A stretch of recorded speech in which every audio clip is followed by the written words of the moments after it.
I just have one question today.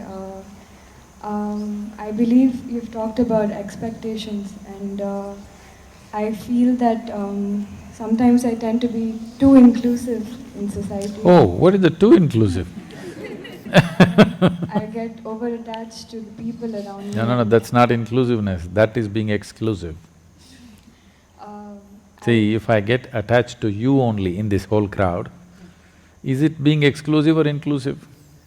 Exclusive. Yeah, don't give wrong labels. You're calling exclusiveness as inclusiveness, that's trouble.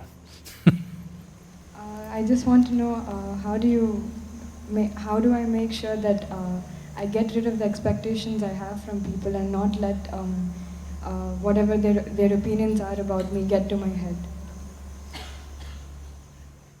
There are two openings which allow things into your head, these two.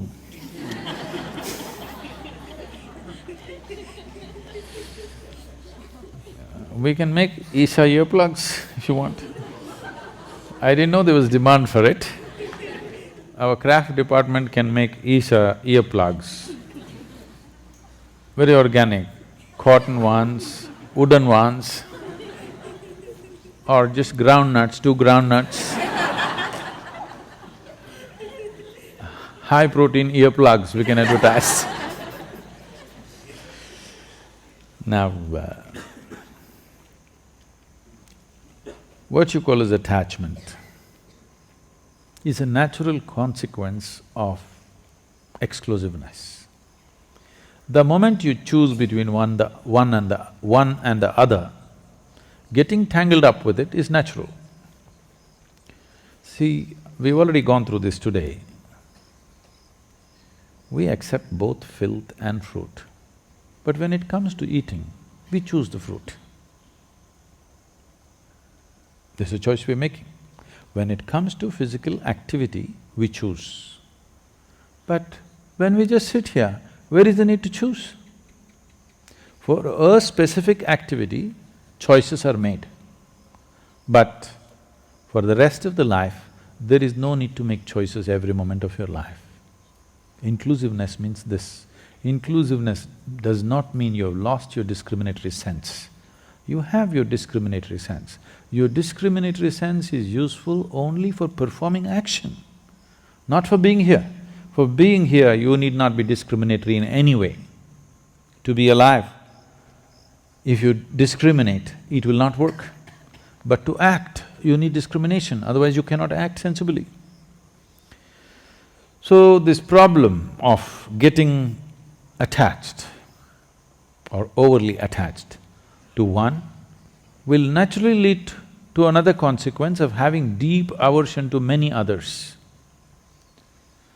See, to balance your so-called love with one person, you will have to have deep aversion to a whole lot of people. You can't stand them.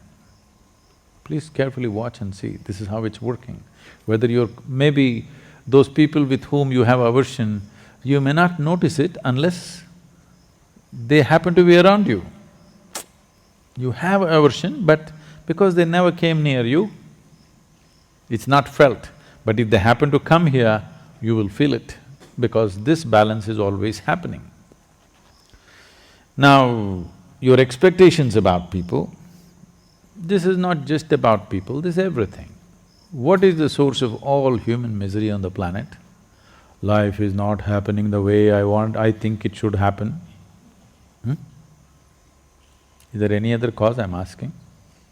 Life is not happening the way I think it should happen. This is the only source of misery in human life, isn't it?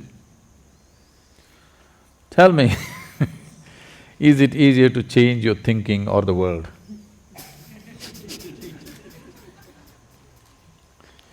Changing your thinking is very easy, isn't it? And first of all, now, when what you think is so important for you, have you taken this faculty of thinking into your charge? No, you're in a state of mental diarrhea. If everything that happens in your thoughts come true in your life, you're finished. Fortunately, they're not coming true. My blessing is, may your dreams not come true. Because the way you're dreaming, if all of it happens, you're finished.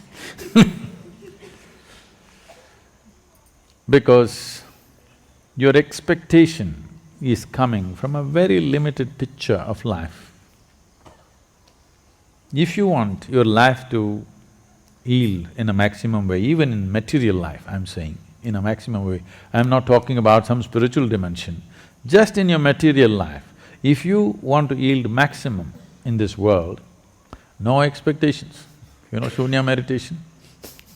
No expectations. No expectation does not mean you don't have an orientation. It is just that you don't… every moment you don't go about calculating, oh, I didn't get what I want, I didn't get what I want did not happen.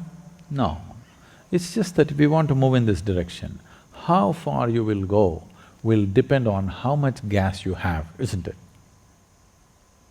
And if you have expectation, you are wasting all your gas in simply revving up the engine all the time and you won't go far. This whole expectation overtaking you has happened to you because right from your childhood, people are asking, at the age of 3, people are, tell me what will you become? Will you become doctor? Will you become IT engineer? Some rubbish. At the age of 3, the expectations that parents have of their children is largely so unrealistic and stupid most of the time, it is neither good for them nor for the children, and many… right from your early age you cultivate the same trend. Let's do this much with life. See, all this problem is because happiness is a tomorrow thing. You understand? Why your expectations have such powerful grip on you is, happiness is a tomorrow thing, never a today thing. Because only if this and this happens, I will be happy. Now, as you get more miserable, as this and this gets little more away from you every day, instead of coming closer if it's going away, as you get more miserable, the power of the expectation becomes stronger and stronger. Right now, let's say you're really blissed out, but you want this to happen. We chased it, tomorrow instead of being closer, it's further away. It won't create any great amount of suffering, it will not. It will not create any suffering because you're joyful. So without fixing this, you're trying to do things in the world. Long time ago, it seems Krishna said, yogastaha kuru karmani. That means first establish in yoga, then act. But now you started your action in a mess, so you come to yoga. So we're trying to adjust this. You're still a young person, you do this much, forget about what you want in the world, from yourself, from the people, from the world. What you want, drop it.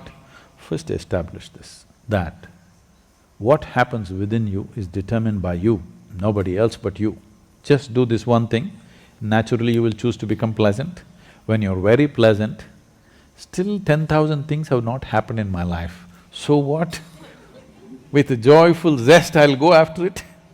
And the chances of fulfilling those expectations are far better. If they don't happen, who the hell cares anyway, because my experience of being here is wonderful whichever way. Without fixing the fundamental, we're trying to run away. We've not fixed this, but we are trying to take this somewhere. This is trouble. If you want to drive your car, you must see first it's properly fixed. 2 wheels are loose, it's on the jack. Now you try to drive, you know it's going to be a disaster. You're still a young person, there's no need for anything to happen in your life right now. This is a time to establish yourself. This is not a time to drive. If you drive before you fix the wheels, it's going to be painful and disastrous. Don't do that to yourself.